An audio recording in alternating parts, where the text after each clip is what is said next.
네, 안녕하세요. 어, 멀티클라우드 오케스트레이션 솔루션을 발표하게 된 소프트웨어 SE 장혜천이라고 합니다. 오전에 아마 라이브 데모 재밌게 보셨나요? 네, 사실 진짜 시간이 많고 저희가 여건이 더 됐으면은 더 많은 것을 보여드리고 싶었어요.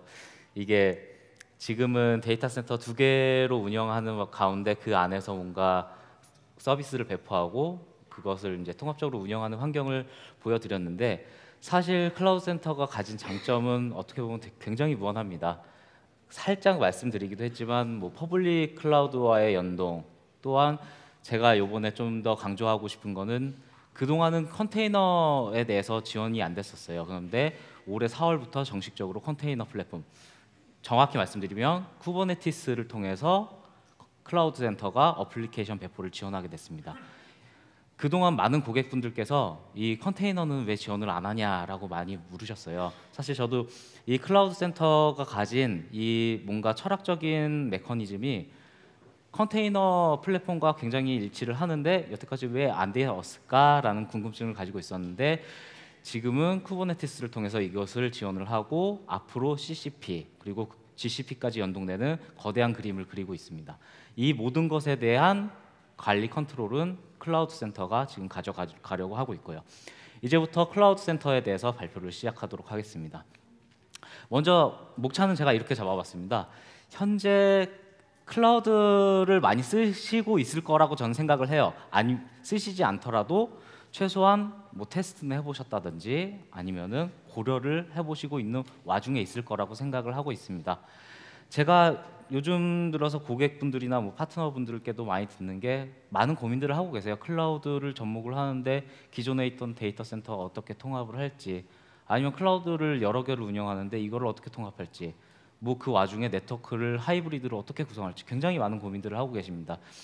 이런 것들에 대해서 조금 살펴볼 거고요. 그리고 그 와중에 결국은 클라우드가 좋은 면도 있지만 클라우드화 되면서 가져온 불편함들, 이런 거에 대해서 좀 살펴보고요. 결국은 이런 것들을 클라우드 센터를 통해서 해결할 수 있다는 메시지를 좀 드리고 싶고요. 마지막으로 이 클라우드 센터가 사실 기존에 인프라 하시던 분들이 접근하기에는 조금 개념적으로 맞지 않으실 수가 있습니다. 사실은 약간은 어플리케이션, 서비스 배포, 운영, 개발자가 조금은 더 접근하기 쉬운, 어떻게 보면 아키텍처와 개념을 가지고 있어요. 이런 부분에 대해서 어떻게 관점을 바꾸면은 새롭게 이 클라우드 센터를 보실 수 있는지에 대해서 마지막으로 요약으로 정리를 하도록 하겠습니다. 네, 클라우드 써보시니까 행복하신가요? 네, 이 질문을 드리고 싶었어요. 지금 현재 어떤 시스템을 쓰고 계시나요? 보통 과거부터 이어져 온 그냥 일반 머신 시스템, 또는 조금 더 요새 말로 하면 베어메탈 시스템, 이런 것들을 사용하시는 고객분들도 아직 많이 있을 겁니다. 이 부분은 아직은 이제 시스코에서는 UCS 디렉터 이런 것을 통해서 이제 자동화하거나 이런 부분들을 많이 하고 있는데, 사실 그 배포 속도나 운영 방법에 있어서 아직까지도 많이 좀 과거에 치우친 경향이 좀 있죠. 이런 방법에서 이제 좀 더 나아가서 가상화를 많이 접목을 하고 계실 겁니다. 하지만 저는 약간 가상화는 그렇다고 생각을 해요. 이 가상화가 원래 나온 게 운영을 위해서 나온 건 아닙니다. 사실 뭐 아시는 분은 아시겠지만 기존에 가진 서버 시스템들이 점점 퍼포먼스가 확장이 돼가고 있는데, 기존에 돌리던 어플리케이션들이 이 서버 시스템에서 충분히 제 효율을 못 내니까 이것들을 좀 더 나눠서 좀 더 서버 시스템을 잘 컴팩트하게 써보자라는 개념으로 나온 거거든요. 그러다 보니까 이 가상화라는 개념 자체만 보면은 IT 운영하시는 분들이 보기에는 그 막 엄청나게 뭐 편해지거나 바뀌거나 하는 그런 내용은 없었을 겁니다. 중요한 화두는 이제 여기서부터죠. 클라우드. 클라우드는 사실 이 가상화가 점점 고도화가 되면서 뭔가 운영 시스템, 그리고 배포 시스템, 그리고 뭔가 이 내가 가진 권한에 대해서 조금은 더 사용자 측에 이양하는 이런 것들이 모두 합쳐지면서 클라우드 시스템이 되어가고 있습니다. 그래서 보시면 뭐 아이아스도 있겠고, 요즘 한창 화두인 파스, 그리고 이 아이아스나 파스가 결국은 퍼블릭에서도 돌 수 있겠고 곳에서도 둘 수 있는 환경이 돼가고 있겠죠. 지금 아마 이 상태를 가장 많이 고려를 하고 계실 거고요. 조금 더 나아가신 분들은 아마 이 하이브리드 또는 멀티 클라우드 아마 고려를 하고 계실 겁니다. 하지만 이 와중에 가장 고민되는 게 결국은 이런 걸 거예요. 클라우드까지는 어떻게든 그 클라우드 매니지먼트 시스템으로 운영을 할 수가 있었는데 클라우드가 2개, 3개 늘어나면서 각각 동기종의 클라우드면 그나마 좀 상황은 낫습니다. 하지만 이기종의 클라우드가 생기고 보통은 락인을 제거하기 위해서 많이 이기종 클라우드를 쓰시더라고요. 그래서 이기종의 클라우드가 생기거나 아니면 이 클라우드 간에 뭔가 하이브리드 연결이 생겼을 때 이걸 어떻게 통합해서 서비스를 관리하는지 이런 거에 대해서는 아직 많이 대책이 없으실 거예요. 이미 오전에 커트니 세션에서 아마 이 퍼센테이지는 보셨을 겁니다. 이게 국내는 아직은 조금은 맞지 않을 수는 있을 것 같기도 한데 이미 미국에서는 저도 미국의 뭐 데이터 센터와 관련된 세션에 가서 보면은 그쪽에서는 굉장히 많은 얘기가 일어나고 있습니다. 이미 사실 데이터 센터와 관련된 세션에서 미국 측의 입장은 VM이나 뭐 이런 것들을 이미 얘기하는 단계는 넘어섰고 이 파스, 멀티 클라우드, 하이브리드 클라우드 이런 얘기로 계속 화두를 던지고 그 안에서 커뮤니케이션을 하고 있는 상태인 거고요. 그래서 굉장히 수치가 높게 나오고 있죠. 그래서 지금은 당장은 아닐지 몰라도 결국은 생각을 하셔야 되는 과정이라는 겁니다. 오전에 데모했던 내용을 살짝 살펴보면요. 결국은 서울 데이터 센터 기억나시죠? 그리고 오픈스택 안타깝게도 보여드리려고 했었는데 이쪽 이 컨퍼런스 장소에 연결된 인터넷이랑 뭐 관련된 환경 같은 게 조금 안 맞아서 오픈스택을 제대로 보여드리지 못했고요. 그리고 산호세 DC라고 해서 이 정확히는 서울 DC, 산호세 DC 이것을 MSC로 연결하고 클라우드 센터를 통해서 동시에 배포를 하고 이런 것들을 보여드렸을 겁니다. 이 와중에 결국은 중요한 게 인프라 구성까지는 다 완료됐다고 죄송합니다. 이 와중에 이것만 생각할 수는 없어요. 우리가 퍼블릭 클라우드, 뭐 대표적으로 아마존을 많이 생각을 하실 겁니다. 애저도 지금 굉장히 많이 공격적으로 이제 뭐 다가오고 있죠. 그리고 대중국 서비스, 중국을 위한 서비스로는 알리바바도 많이 고려하시는 고객들도 꽤 많습니다. 이 외에도 뭐 구글 클라우드 플랫폼이나 뭐 또 뭐가 있을까요? 뭐 IBM 블루믹스 등등의 뭐 퍼블릭 시스템도 있을 거고 프라이빗 클라우드도 뭐 저희 시스코 제품이 아닌 뭐 오픈스택 기반의 다른 뭐 레드햇 기반의 클라우드라든지 뭐 다른 여러 이기종의 클라우드가 있을 겁니다. 이런 것들을 하나로 이제 엮어야 되는 상황이 발생을 하는데 결국은 인프라 입장에서는 가장 고민이 될 거예요. 이 이기종들을 다 했다고 치더라도 어플리케이션에 대해서는 사실 여태까지는 관여를 잘 안 했습니다. 그러다 보니까 개발자 또는 서비스 운영자 입장에서는 굉장히 불만이 많았었죠. 그 이유가 각각 클라우드를 다루는 방법이 다른 겁니다. 아무리 운영은 IT 운영에서 하고 있어도 그 합쳐지는 포인트가 결국은 다 다르기 때문에 이것을 다루기 위한 방법도 다 달랐고요. 그런데 점점 시대가 변화해 가다 보니까 비즈니스적인 상황도 고려를 더 해야 되고요. 그리고 점점 이 클라우드에 참여하는 테넌트 수도 증가를 하게 됩니다. 그리고 결국 서비스는 점점 더 빠른 배포를 요구를 하고 있어요. 그리고 이 와중에 또 점점 더 싼 것들 어떻게든 찾아서 쓸까, 그리고 효율적으로 쓸까, 이거에 대해서 계속 고민을 하고 있습니다. 이런 것을 보면은 지금 클라우드 센터가 답이긴 해요. 시스코에서는 지금 이 클라우드 센터가 가장 상위 계층에 있는 매니지먼트 솔루션이라고 보시면 됩니다. 그래서 이 모든 지금 말씀드린 것들을 가능하게 하는 솔루션이라고 제가 먼저 살짝 설명을 드리고 시작을 할 수 있을 것 같아요. 다시 한번 클라우드에 대한 불편함을 좀 살펴보면은 클라우드 부메랑이라는 신조어가 생겼습니다. 지금 보시는 게 부메랑이죠. 클라우드 부메랑이라는 용어가 있는데 실제로 조사를 해보니까 처음에 퍼블릭 클라우드 같은 거에 좋아서 이제 기존의 데이터 센터에 있던 어떤 리소스들을 이제 퍼블릭 클라우드로 옮기기 시작합니다. 막상 옮겨 보니까 이 CIO 조직, 그러니까 IT 조직에서 보기에 뭔가 운영상 이제 불합리한 점들, 뭐 예를 들면은 보안상도 있을 수 있고 거버넌스상 문제점이 있을 수도 있고, 그게 아니면 성능이 문제라든지 아니면은 서비스가 뭔가 원했던 플랫폼과 달라서, 이런 여러 가지 이유로 다시 자사의 데이터 센터로 돌아오는 경우가 62%라는 겁니다. 생각보다 많죠. 이게 처음에는 클라우드가 좋아서 IT 조직에서 생각하기엔 클라우드가 좋고 뭔가 오펙스, 카펙스를 전환시킬 수 있고 하기 때문에 퍼블릭 클라우드를 고려를 했다가 막상 무작정 하다 보니 뭔가 문제가 계속 생기는 거죠. 이런 일들을 통해서 결국 알 수 있는 게 클라우드가 모든 해답은 아니라는 겁니다. 그리고 결국은 어떤 클라우드에 어떤 서비스를 어떻게 올리냐, 선택적으로 어떻게 이걸 관리하느냐가 진짜 중요한 목표였다는 거죠. 결국은 이런 것들을 할 수 있는 관리하는 플랫폼이 필요하다는 겁니다. 왜 이런 복잡함이 이런 불합리함이 생겼냐라는 것을 보면은 결국은 점점 서비스가 복잡해져 가고 있어요. 특히나 지금 시대는 오픈 소스 얘기를 많이 합니다. 오픈 소스를 얘기를 많이 하다 보니까 쉽게 생각하셔도, 지금 예전에는 뭐 데이터베이스 하면 뭐 쉽게 생각하면 뭐 엔터프라이즈급에서 오라클이었죠. 근데 뭐 마이시퀄부터 해서 뭐 마리아DB, 뭐 몽고DB, 뭐 포스트그레SQL, 기타 등등의 뭐 많은 DB가 있습니다. 웹 서비스도 마찬가지죠. 아파치, 엔진엑스, 여러 가지가 있습니다.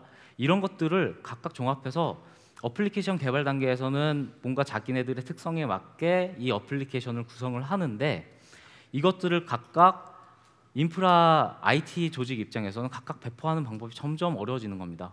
고려해야 될 것도 많고 서로 연동해야 될 것도 많고요. 이 와중에 인프라까지 달라진다고 생각을 해보세요. 데이터 센터도 있고, 퍼블릭 클라우드도 있고, 프라이빗 클라우드도 있고, 퍼블릭도 뭐 아마존이 있고, 애저가 있고, 이러면은 정말 IT 조직에서는 정말 혼돈스러운 겁니다. 이것을 어떻게 잘 운영해야 될지 이제는 너무나 거대해진 시스템과 복잡해진 시스템 때문에 이제 굉장히 혼돈을 초래하게 되는 거죠. 결국 이런 복잡한 클라우드 환경을 만드는 이유가 두 가지입니다. 여기 계신 분들이 대부분 IT 조직에 속해 계시겠지만, 이 IT 조직에 계시다 보니까 클라우드를 인프라 중심의 시선으로 보고 계세요. 물론 클라우드를 인프라 시점에서 보는 게 잘못된 건 아닙니다. 하지만 클라우드라는 시스템 자체가 IT 조직에서만 보는 것도 아니고 개발 조직에서만 보는 것도 아니고 다 같이 봐야 되는 하나의 통합 시스템이거든요. 그러다 보니까 IT 조직에서는 보통 인프라 중심으로 이제 이 클라우드를 설계하고 보려고 하세요. 그러다 보니까 이 인프라 자동화는 많이 발전이 됐는데, 이 위에 올라가는 어플리케이션 자동화에 대해서는 이 클라우드와 같이 연계되는 부분에 대해서 많이 접목을 못하고 계세요. 두 번째가 클라우드, 계속 말씀드렸던 건데 결국 클라우드, 이기종 간의 클라우드 또는 뭐 퍼블릭, 프라이빗, 데이터 센터 다 관리하는 방법이 다릅니다. 또 이것을 연동한다고 하더라도 그 각자의 API 또는 SDK 이런 것들을 통합해서 하나의 시스템으로 만들기란 게 굉장히 쉬운 게 아닙니다. 그러다 보니까 이런 것들을 구성하기 위한 시도는 굉장히 많았는데 기존에 아마 제대로 구성된 시스템을 그렇게 찾기가 쉽지는 않으셨을 거예요. 더군다나 이제 IT 조직이기 때문에 더 중요한 포인트들이 있습니다. 통합 운영 환경이 없다는 거예요. 예를 들면은 IT 조직에서는 뭐 보안 조직도 뭐 속해 있다고 치고, 뭐 여러 조직이 네트워크, 뭐 서버 조직 이렇게 여러 개의 조직이 포함되어 있다고 쳤을 때, 예를 들어 어떤 특정 회사에서는 모든 서버나 뭐 PC 시스템, 어떤 호스트라도 다 뭐 DRM을 배포해야 된다고 생각을 해보세요. 만약 이 회사에서 운영하는 클라우드에 올라가는 VM들 다 DRM을 올려야 됩니다. 하지만 그 DRM을 올리는 방법은 다 제각각이겠죠. 만약에 그 특정 회사의 어떤 서비스가 보안 구성이 어떻게 돼야 되는데, 이 보안 서비스 구성은 데이터 센터 다르고 그리고 퍼블릭 클라우드 다르고 하다면 이것도 역시나 같이 구성하기 어려운 부분일 거고요. 만약에 퍼블릭 클라우드를 쓰시는데 애저 그리고 아마존 두 개의 가금 정책은 다릅니다. 뭐 같은 스펙의 VM을 쓴다고 하더라도 가격도 다를 거고요. 또한 만약에 이 두 가지의 클라우드를 쓴다고 했을 때 한 달에 대한 사용량을 전체 토탈을 내려면은 각각의 클라우드를 들어가서 내가 얼만큼 썼는지 보고 그 가격을 같이 머지를 해갖고 함께 계산을 해야 되는 작업이 필요하죠. 그래서 과금 관리, 내가 얼마나 썼는지 이런 거에 대해서 통합적인 환경을 아직까지는 제대로 제공을 못하고 있었고요. 가장 어려운 부분입니다. 클라우드 간의 마이그레이션. 이 부분은 아마 여기 계신 IT 운영자분들 중에서는 아마 좀 알아보신 분들도 있을 거예요.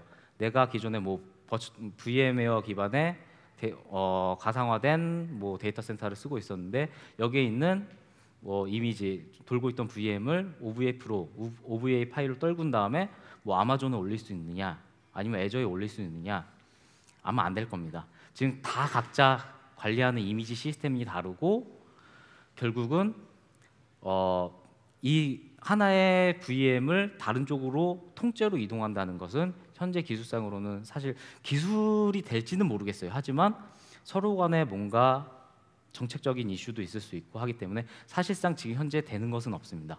그렇다면은 이 마이그레이션을 기존에 통짜로 있던 VM을 옮기는 방법 외에 다른 방법이 필요할 수도 있어요. 그러면 그 방법을 어떻게 수행하느냐 이거에 대해서도 조금 생각을 해봐야 됩니다.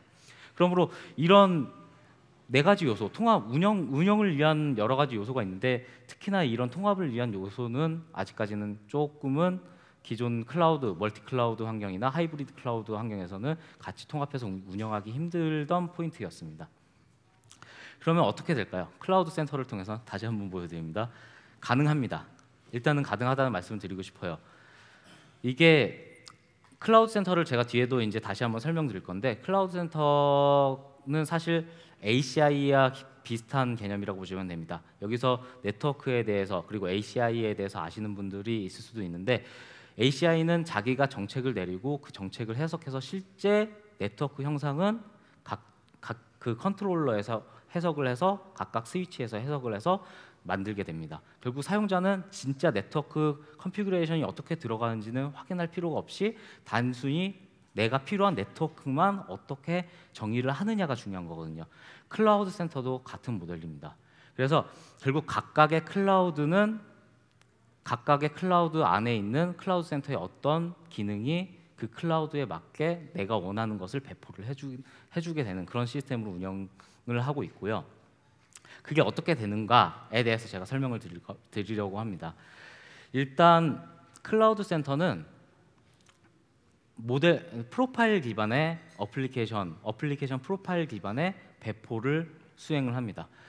예를 들면 예전과 같은 경우 멀티 클라우드를 운영을 하고 있는데 만약 같은 서비스, 지금 같은 경우면 워드프레스를 예시를 들었습니다. 워드프레스를 각각의 클라우드에 배포를 하려고 하면은 그 클라우드에 맞는 VM에 대한 구성 그리고 이 VM을 띄우기 위한 그 클라우드에 대한 구성 이런 것들을 모두 다 각각 정의를 했었어야 됐어요. 그러다 보니까 만약에 워드프레스 배포하는 작업을 하고 싶은데 내가 세 가지의 클라우드를 운영 중이다. 그러면 세 가지 클라우드에 대한 워드프레스 배포 스크립트 또는 자동화 툴을 완성을 해놨어야 됩니다.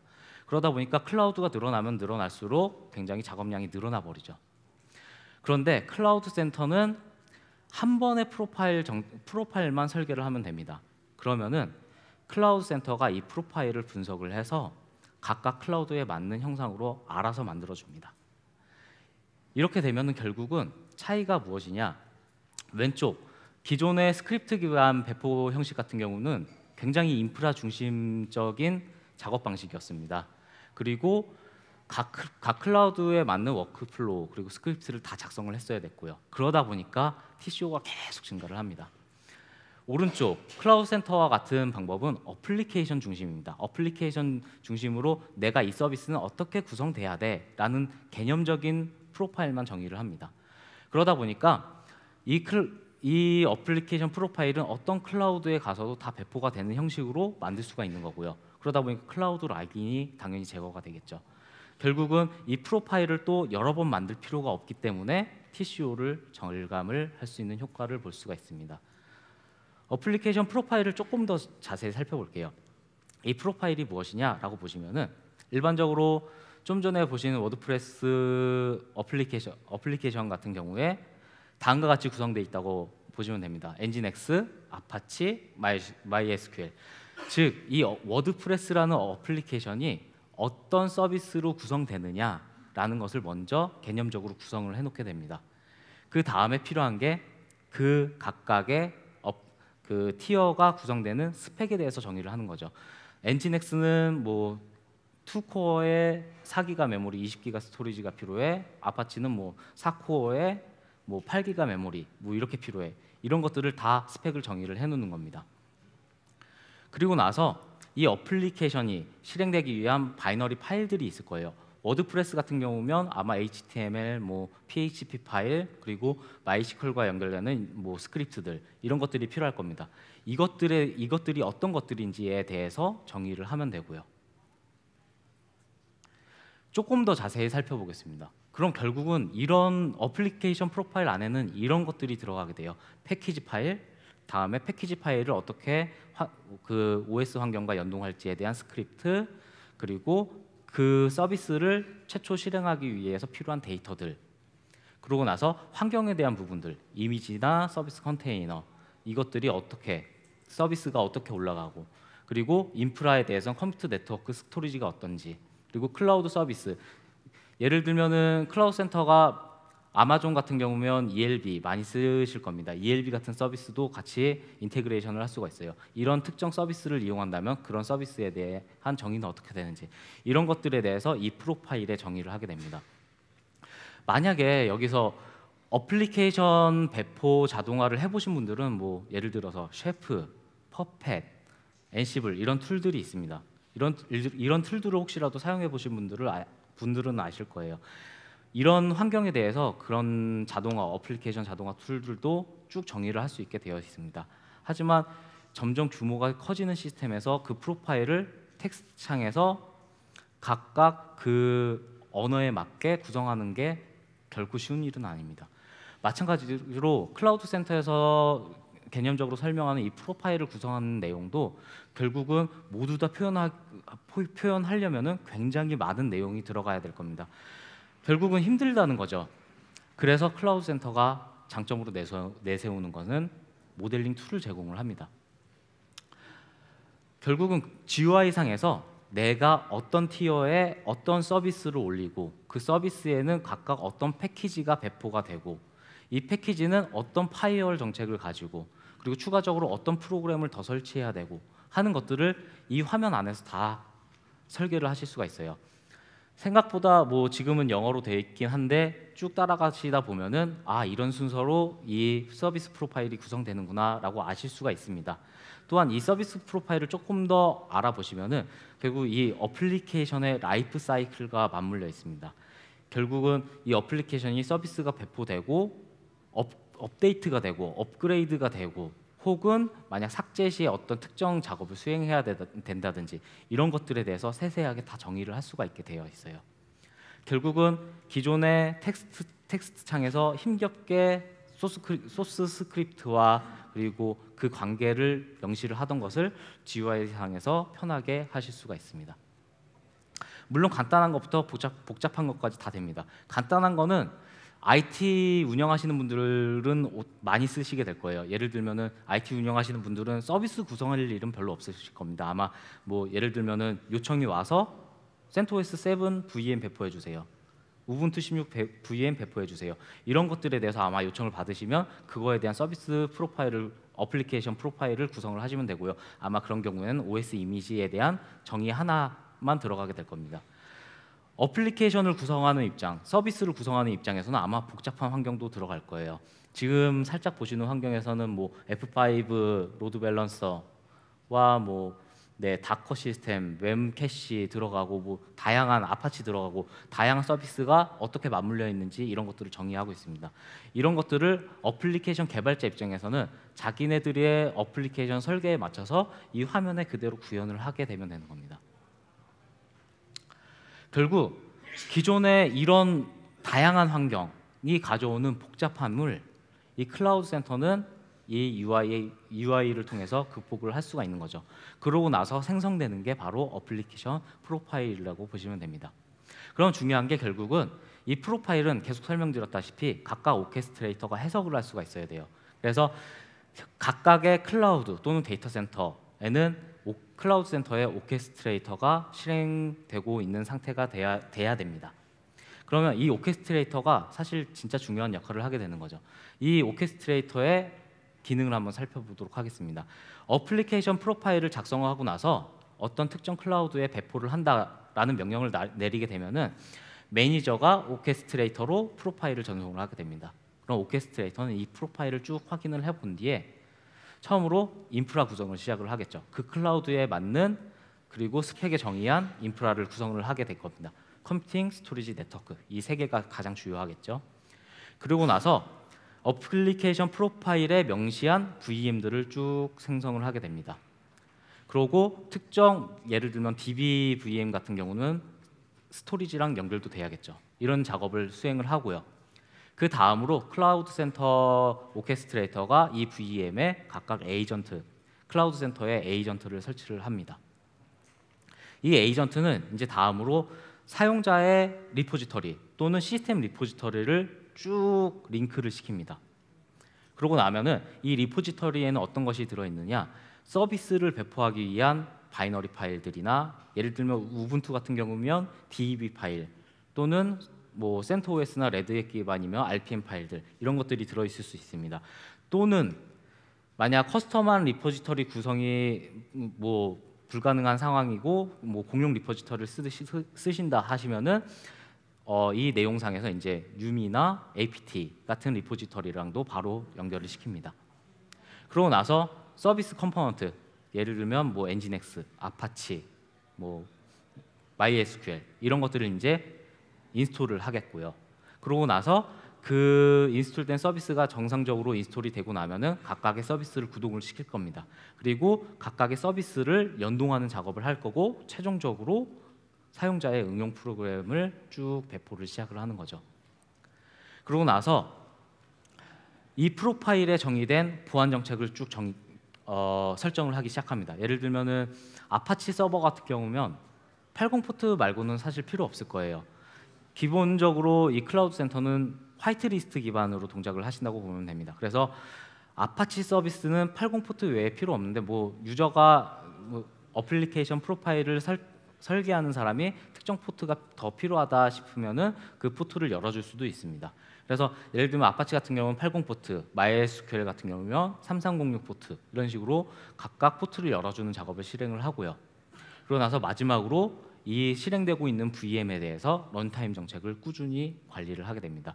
이 런타임 정책이란 스케일링 정책도 걸 수가 있어요. 그래서 아파치 같은 경우 앞단에 뭐 HAProxy 같은 소프트웨어 LB가 달려 있다면 뒷단에 아파치를 두고 이거에 대한 스케일링 정책을 설정을 합니다. 그러면은 스케일링 정책에 맞을 경우 쭉 VM이 자동적으로 늘어나고 소프트웨어 LB에서 자동으로 로드 밸런싱을 하다가 부하가 줄어들면 다시 쭉 줄어드는 이런 작업들도 다 수행을 하게 됩니다. 결국 멀티 클라우드 관리는 프로파일을 통해서는 클라우드를 고려하지 않은 딱 그 어플리케이션에 집중한 모델링만 할 수 있다는 거고요. 오케스트레이터는 그 프로파일을 보고 클라우드 특성에 따라 정확히 배포를 하면 되는 겁니다. 지원되는 오케스트레이터가 지원되는 클라우드를 보시면은 다음과 같아요. 뒤에는 좀 잘 안 보이실 수도 있는데 살짝 불러드리도록 하겠습니다. 퍼블릭 클라우드 같은 경우면 알리바바, 아마존, 애저, 디멘션 데이터, 구글 클라우드 플랫폼, IBM 블루믹스 그리고 각각의 클라우드는 리전별로 다 지원을 합니다. 프라이빗 클라우드 같은 경우는 마이크로소프트 애저 스택, 시스코 UCSD, 오픈스택, VM웨어 프라이빗 클라우드, VM웨어 V 클라우드 디렉터 그리고 윈도우 애저 팩 이런 식으로 지원을 하고요. 마지막으로 파스 플랫폼을 위해서 쿠버네티스를 지원을 합니다. 이런 클라우드 센터가 결국은 구조적 장점이 있는데 계속 설명드렸듯이 프로파일은 클라우드와 무관하다는 거고요. 결국은 이 프로파일 안에는 정책만 넣어주시면 된다는 거고 오케스트레이터 같은 경우면 클라우드 특성을 적용해서 뭔가 프로파일을 배포하기 때문에 기존의 사용자분들께서는 그 클라우드의 특성을 모두 다 알기는 어려우세요. 이것을 시스코가 다 최적화를 해놨습니다. 오케스트레이터에 최적화를 해놨기 때문에 런타임 정책을 정확히 지원을 하고요. 그리고 자원 관리 효율적으로 하고 다음에 최적화까지 예를 들면은 스케줄링 정책을 걸어서 특정 서비스가 어떤 날에는 뭐 수요가 별로 많지 않더라 그러면은 그 날에는 VM을 잠깐 내렸다가 다시 서비스가 증가하는 날에 다시 VM을 실행한다든지 이런 등등의 클라우드 스케줄링 시스템까지 모두 다 지원을 합니다. 결국 여기 대부분 계신 분들이 이제 엔터프라이즈급 IT 기업급에서 이제 클라우드 센터를 좀 고려를 하셔야 되는데요. 그런 경우에는 이제 결국은 보안, 확장성, 연동 그리고 멀티 테넌트 이런 네 가지 부분에 대해서 좀 고려를 하셔야 됩니다. 먼저 보안에 대해서 설명을 드리면요. 클라우드 센터에서 실행되는 VM은 기본적으로 외부와 격리가 되어 있습니다. 물론 강제적으로 네트워크의 추가적인 설정을 통해서 외부와 통신되는 이제 네트워크를 구축을 할 수는 있습니다. 하지만 기본적으로 VM은 외부와 단절되어 있다고 보시면 되고요. 보안 정책이 들어가면 그때서 외부와 통신을 할 수 있게 됩니다. 예를 들면 VM이 있는데 어떤 이 VM의 사용자가 자기가 콘솔로 접속을 해야 된다라고 했을 때 기본적으로 클라우드 센터는 많이 쓰시는 게 SSH와 같은 포트가 있죠. SSH를 기본적으로 열어주지 않습니다. 그럼 어떤 방법을 사용하느냐? 웹 프록시 컨솔을 이용을 합니다.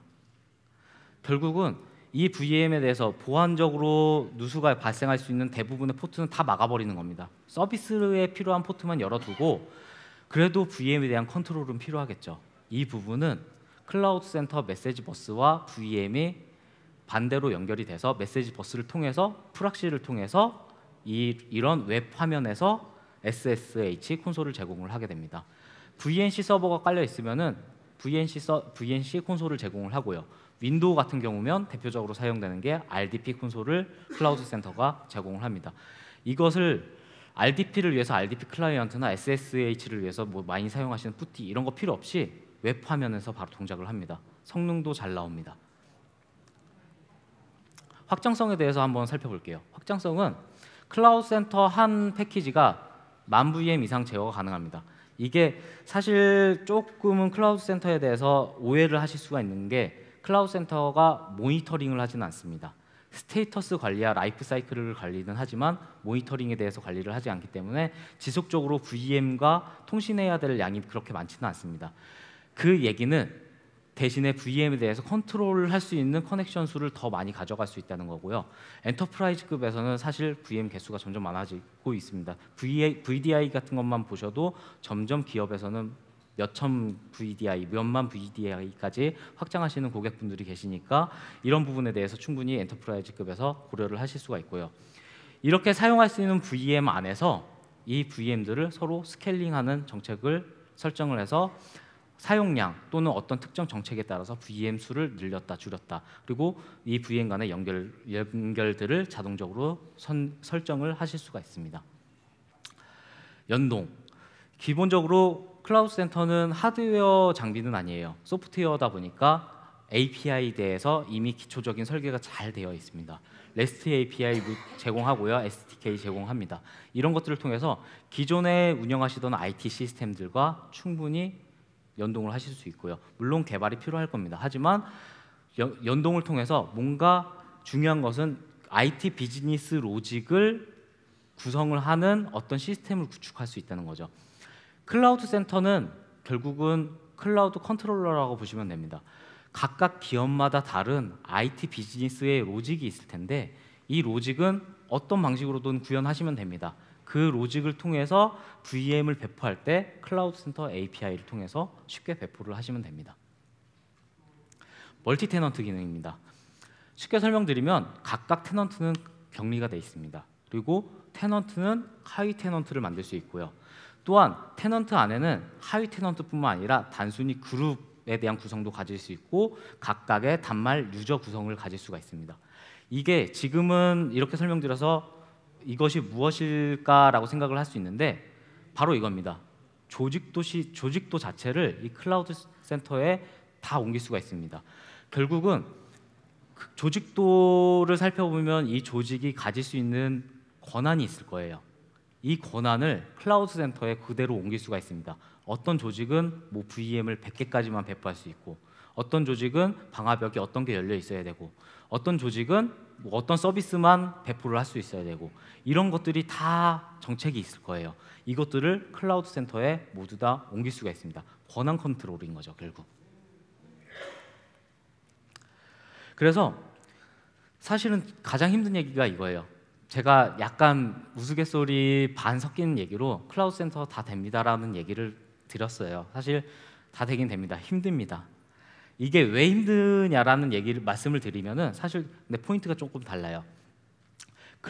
지금까지 IT 운영 조직에서는 클라우드를 어떻게 통합하느냐라는 기술적인 부분에 대해서 굉장히 어렵기 때문에 이것에 대해서 계속 고민을 가졌을 겁니다.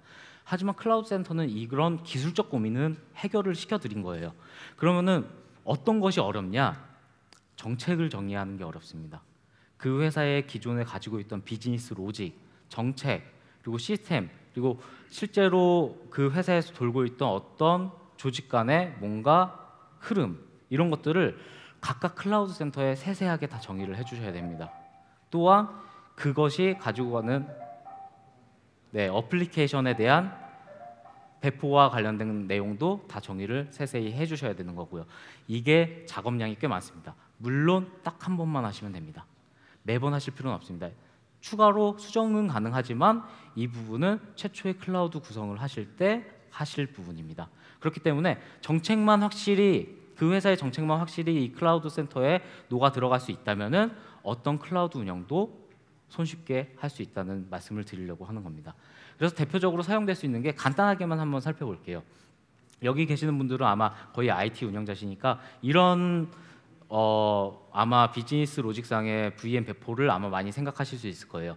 기존에 아마 어떤 특정 조직에서 어떤 뭐 자원에 대한 요청을 할 겁니다. 그래서 뭐 인프라 요청을 하겠죠. 그러면은 IT 운영자 입장에서 클라우드 센터가 있다면은 클라우드 센터에 인프라를 할당을 합니다.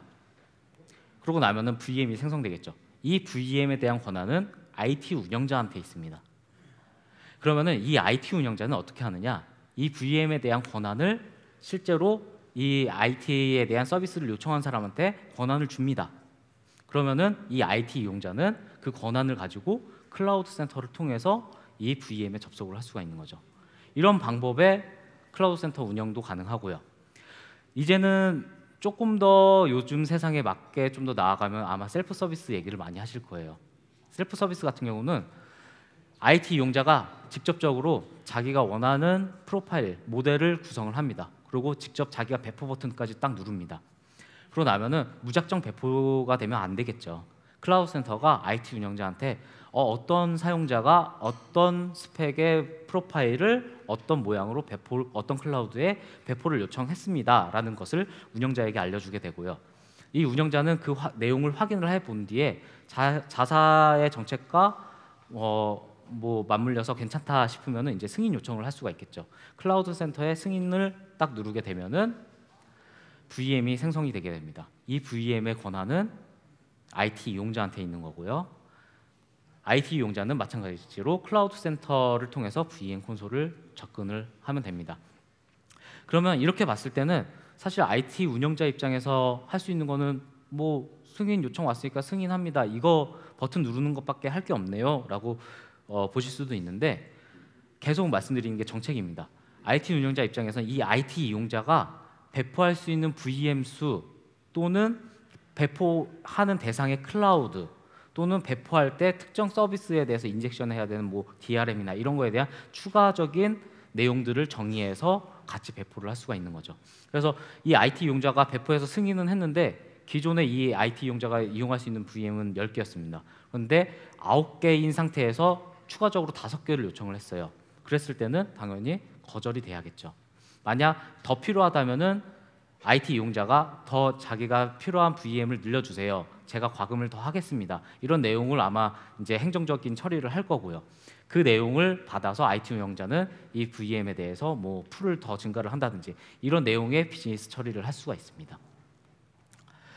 요새 화두인 데브옵스에 대해서 좀 살펴볼게요. 오전에 라이브 데모 때도 이제 살짝 제가 간단하게 보여드리긴 했는데 어떻게 보면 약간 좀 이해를 쉽게 하기 위해서 이미지 파일 하나로 이렇게 보여드리긴 했습니다. 하지만 실제 환경은 좀 달라요.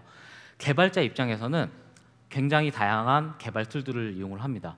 그리고 그 개발 툴들을 이용해서 최종적으로는 내 코드, 소스 코드를 특정 어딘가에 올려놔요.